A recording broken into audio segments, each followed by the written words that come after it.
సదాశివసమారంభాం శంకరాచార్యమధ్యమాం అస్మదాచార్యపర్యంతాం వందే గురుపరంపరాం. దివ్యాత్మస్వరూపులైన ప్రియ ఆత్మ బంధువులారా, మనం కొంతకాలంగా ఈ ఆధ్యాత్మిక ప్రవచనములను జరుపుకుంటున్నాం. ఇందులో భాగంగా ఈరోజు ధ్యానయోగము ప్రాముఖ్యతను, యోగాభ్యాసము యొక్క విశిష్టతను, ఆత్మానాత్మ యొక్క విశిష్టతను మనం ప్రస్తావన చేసుకుందాం. ధ్యానం ఎప్పుడు పరమాత్మను తనకన్నా అన్యముగా ఆరాధించమని ధ్యానయోగం చెప్తుంది. అదే అలా ఉంటేనే ధ్యానయోగం మొదలవుతుంది. ఆ పరమాత్మ వేరు, నేను వేరు అనేటువంటి ఆ బుద్ధి ఉన్నప్పుడే మనకు ధ్యానాన్ని చేస్తాం. అదే ఉపాసన అంటాడు.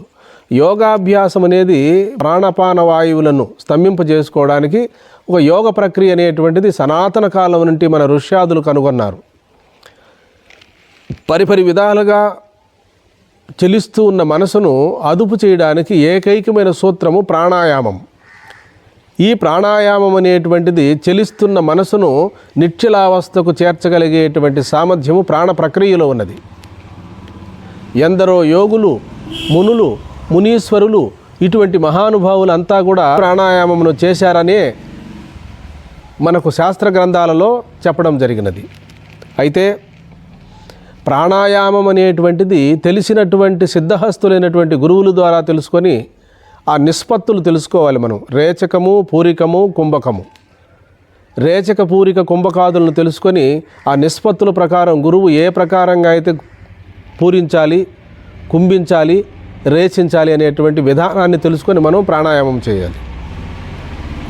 ప్రాణాయామమునకు ఫలితం ఏమిటి అంటే మనసు మొట్టమొదట ఏకాగ్రత చెందుతుంది. ఆ ఏకాగ్రత దేని మీద చెందిందో మనకు తెలియదు. అది కొంతమంది యోగ భూమికల యందు ఏకాగ్రత చెందమంటారు. మూలాధారం పైన కొందరు, మరి అనాహత చక్రం పైన కొందరు, ఆగ్నేయ చక్రం పైన కొందరు దృష్టిని నిలపమంటారు. ఇవన్నీ కూడా సాపేక్షకములే.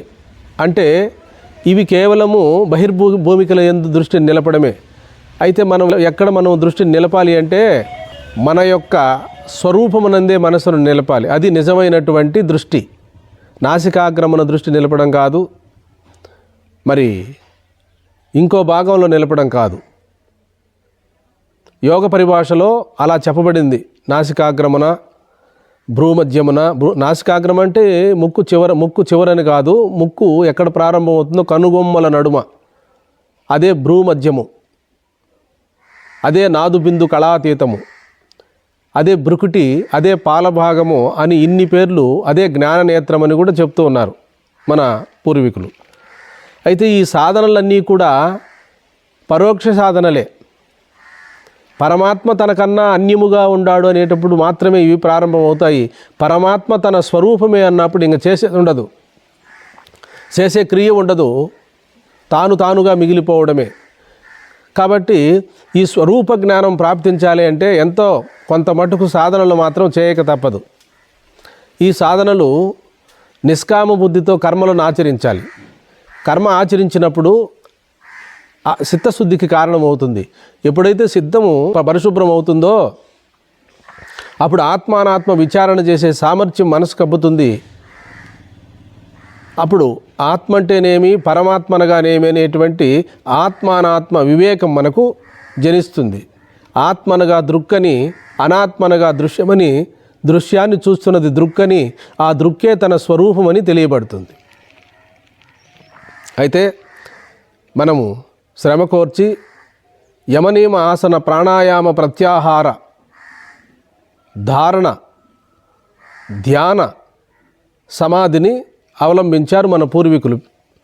అదేవిధంగా మనము ఏ రోజైనా కూడా ఈ సాధనలు అనేటివి కొంతవరకు చేయాలి.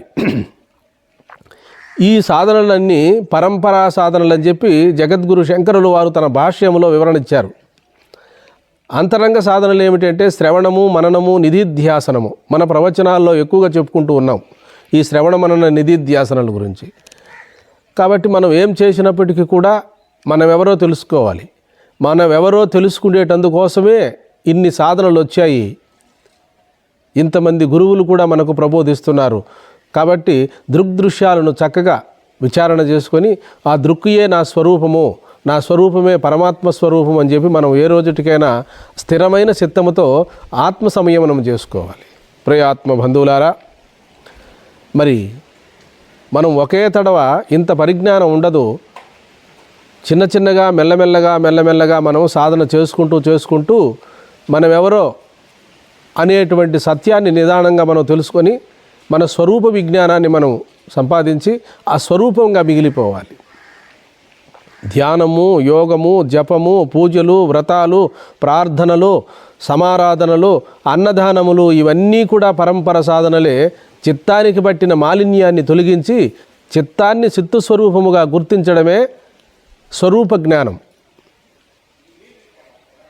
కాబట్టి మనం ఏకాగ్రతగా ధ్యానం చేసుకోవాలి ప్రశాంతంగా. ఆ ధ్యానం ఎలా ఉండాలంటే మరి సజాతీయము, విజాతీయము. సజాతీయ భావనను పెంపొందించుకుంటూ విజాతీయ భావాన్ని తొలగించుకుంటూ ఆ బ్రహ్మాకార స్థితిలో ఉండాలి, ఆ బ్రాహ్మీ స్థితిలో ఉండాలి, ఆ ఏకాత్మ భావనలో ఉండాలి, ఆ సర్వాత్మ భావనలో ఉండాలి. ఏమి చూసినా, ఏమి విన్నా, ఏమి మాట్లాడినా కూడా బ్రహ్మము కంటే అన్యము కాదు అనేటువంటి అనుభవానికి రావాలి. మనం సర్వాత్మ భావనకు రావాలి.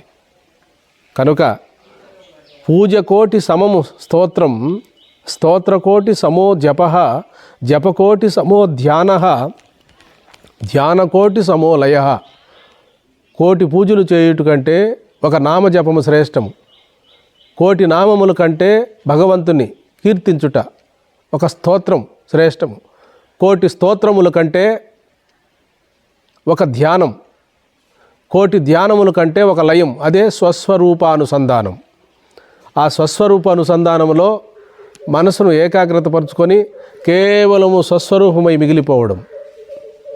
కాబట్టి వేదములు, ఉపనిషత్తులు ఇవన్నీ కూడా అందుకోసమే జీవాత్మను పరమాత్మగా గుర్తించేటందుకే వచ్చాయి.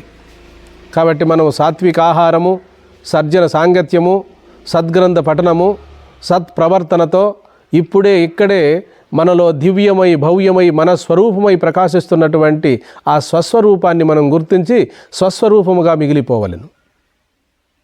ప్రియాత్మ బంధువులారా, జన్మాంతర సంస్కారములు అందరికీ ఒకే విధముగా ఉండవు.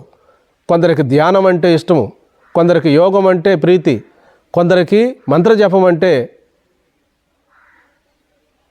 ఎంతో ఇష్టముతో జపాన్ని ఆచరిస్తూ ఉంటారు. ఇవన్నీ కూడా మన సనాతన కాలం నుండి మన భారతావనిలో ఎందరో ఋష్యాదులు ఆచరించారు. ఇవన్నీ కూడా పరంపరా సాధనలు అయినప్పటికీ నదీనాం సాగరయే గతి అన్నట్టుగా ఎవరే సాధన చేసినప్పటికీ చిట్ట చివరకు అందరూ కూడా ఆ పరమాత్మ స్వరూపాన్ని, తన స్వరూపము రెండూ ఒకటేనని గుర్తించాలి. అందుకనే జగద్గురు శంకరులు వారు ఈ శ్లోకాన్ని చెప్పారు. శ్లోకార్థేన ప్రవక్ష్యామి యదుక్తం గ్రంథకోటిభిః బ్రహ్మ సత్యం జగన్మిథ్య జీవో బ్రహ్మైవ నాపరః. ఈ జీవుడు బ్రహ్మమే గాని అన్యము కాదు. అంటే ఏ జీవుడు? ఆశామోహముల చేత కూడుకున్న జీవుడు కాదు. శుద్ధమైనటువంటి మలినరహితమైనటువంటి ఆ స్వచ్ఛమైన జీవుడే బ్రహ్మమని చెప్పడం జరిగినది. కాబట్టి ఆశామోహముల చేత కలిగి ఉన్న జీవుడు కాదు. ఆశామోహములు లేక గురువు ద్వారా తత్వ విచారణ చేసి త్వంపద శోధన చేసినటువంటి వాడు, చేసి జీవాత్మకుండే మాలిన్యాన్ని తొలగించుకొని ఆ జీవుడే పరబ్రహ్మం అనేటువంటి ఆ ఏకత్వ భావన సంతరించుకున్నవాడే నిజమైనటువంటి జ్ఞాని. శుద్ధ నిర్గుణ పరబ్రహ్మమునందు ఈ జీవాత్మని కానీ దృక్కని కానీ దృశ్యముని కానీ లేవు. కేవలము ఆత్మస్వరూపమై ఆత్మాకారముగా ప్రకాశించేటువంటి స్వరూపమే బ్రహ్మము. ఆ బ్రహ్మమే తన యథార్థ స్వరూపమని ఏ రోజుటికైనా ఏనాటికైనా తెలుసుకోవలసినటువంటి నగ్న సత్యం ఇదే. కాబట్టి జపము చేసినా ఆ నిశ్చల స్థితిని పొందాలి, యోగము చేసినా ఆ నిశ్చలావస్థను పొందాలి మనం. అందుకనే సత్సంగత్వే నిస్సంగత్వం, నిస్సంగత్వే నిర్మోహత్వం, నిర్మోహత్వే నిశ్చలతత్వం, నిశ్చలతత్వే జీవన్ముక్తి అని చెప్పి శంకరులు వారు భజగోవింద స్తోత్రంలో చెప్పడం జరిగినది. నువ్వు ధ్యానమే చేస్తావో, యోగమే చేస్తావో, జపమే చేస్తావో, పూజలే చేస్తావో, నిశ్చల అవస్థకు రావాలి. ఆ నిశ్చల తత్వం అనేటువంటిది మన స్వరూపము. అదే మన యొక్క యథార్థ స్థితి. చలనము మన స్వరూపము కాదు, నిశ్చల స్వరూపమే మన స్వరూపం. మనసు, బుద్ధి, చిత్తము చలిస్తున్నా వాటికి సాక్షిగా ఉండడమే మన స్వరూపం.